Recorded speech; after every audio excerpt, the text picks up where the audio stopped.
গ্রীষ্মকালে আম পাকে জাম পাকে ভাদ্র মাসে তাল, পূর্ণিমায় চাঁদরে আমাবস্যা আসে কিছু কিছু লোকের চুলকানি। তোর মরণের চুলকানি উঠছে। ডিপজল ভাই মরণের চুলকানি আমার ওঠে না, তবে যার মরণের চুলকানি উঠছে আজ থেকে সুন্দরভাবে মলম লাগাই দিই।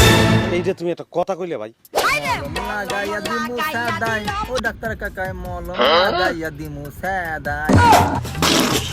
যাই হোক, এত সময় আদারি পেছাল বাদ দিয়ে ঝটপট ইন্ট্রোটা দিয়ে ভিডিওটা শুরু করে দিই। Okay okay. WhatsApp guys, it's me lollipop ভাই, কাস্টমাই খাই দেয় ভাই। খাওয়া বাদ দিয়ে বাংলাদেশের বিখ্যাত লজ্জাইন প্রাণী হিরো আলম, রিয়ামণি এবং মাকসুবির লটর পটর কাহিনী আজকে লন্ডবন্ড ভিডিও, যেটা দেখলে আপনাদের ইচ্ছা করবে এদের পাতায় রকেট দিয়ে মঙ্গল গ্রহে পাঠা দিতে। তুমি সত্যি বলছো? কাকা একদমই সত্যি। যাই হোক, রিয়ামণি এবং মাকসুবি একই রুমে লটর পটর করতে গিয়ে হিরো আলমের কাছে কট খাই।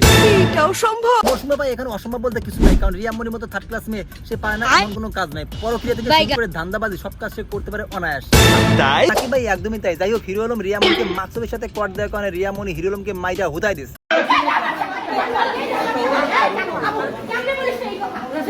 কাকা দেখছেন নি চোরের এবার বড় গলা, পরক্রিয়া করে ধরা খাওয়ার পরও তার আবার এই অবস্থা। আপা সিসি করে কোনো লাভ নাই, আপনি যতই সিসি করবেন ততই আপনার মুখ বেঁধে, কারণ এক কথা বলতে গেলে এরা ডাইরেক্ট খান।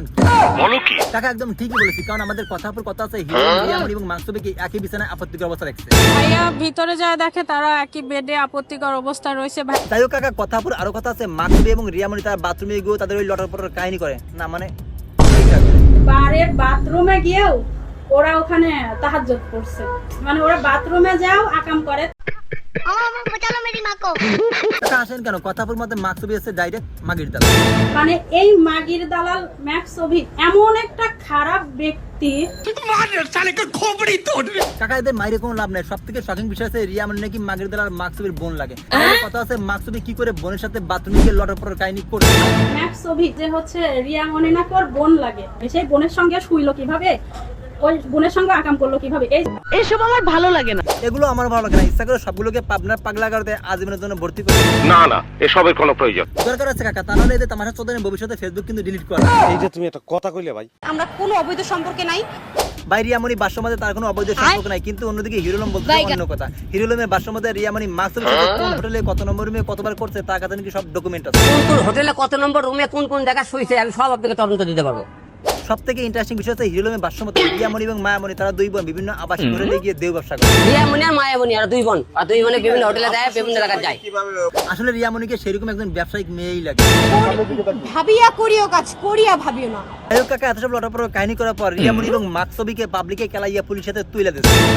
কারণ কাকা তারা অনেক বাইরে গেছে, তারা যেখানে সেখানে টয়লেট থেকে শুরু করে সিনেমা সেট পর্যন্ত সব দিকে তারা আকাম করা শুরু করে দিচ্ছে। তার কারণে পাবলিক তাদের ইচ্ছা মতো কেলাইয়া পুলিশের সাথে তুলে দিচ্ছে, যাতে পুলিশের ডিম থেরাপি এবং পুলিশের ডান্ডা থেরাপি খাইয়ে তারা সাইজ হয়ে আসতে পারে। তুমি একটা পাগল। মৌসুমী এবার সকলেই আমাকে পাগল করে, কিন্তু তাতে আমার আল ছেঁড়া গেল। কি দেখছেন? কাকা তেমন কিছু দেখছি না, জাস্ট আপনাকে কিছু দেখাতে চাই। কাকা কত সুন্দর মাইরিয়া মাকসুবিকে বসকা দিচ্ছে। কাজটা একদমই ঠিক হয়েছে, কারণ এই সমস্ত দালালকে ইচ্ছা মতো না পিটালে এরা সাইজ হবে। কেসটা তুমি ধরেই ফেলেছো। তাই কাকা, আপনি কি কখনো দেখেছেন যে কোনো মেয়ে ডিম থেরাপি খাওয়ার আগে তার মুখে হাসি ফোটে? তো এই দেখেন, যাও না তাহলে ডিম থেরাপি খাওয়ার পর ওই হাসি মুখ থাকবে না, বসকাইয়া বাংলার পাশের মতো হয়ে যাবে। মান্না ভাই মাথা তো আমার নষ্ট। যাই হোক, সব মাথা নষ্ট করে লাভ নাই। তারপরে আমি একটা কথা বলতে চাই, নতুন নায়িকা কথা বলে মাকসুবিকে জুতা দিয়ে বাড়ি মারছে। কথার নামের যে মেয়েটা আমাকে জুতা দিয়া একটা বাড়ি মারছে। আসলে মাকসুবি যে ধরনের লোক, তার আসলে জুতার বাড়ি খাওয়া উচিত, কারণ জুতার বাড়ি না খেলে সে আসলে লাইনে আসবে না। যাই হোক কাকা, সবশেষে আমি একটা কথা বলতে চাই, আমি মনে হয় এই পৃথিবীতে জন্মগ্রহণ করে ভুল করছি। কেন? কারণ আমি যদি জন্মগ্রহণ না করতাম তাহলে এদের এই লটপটের কাহিনী কিন্তু দেখা লাগতো না।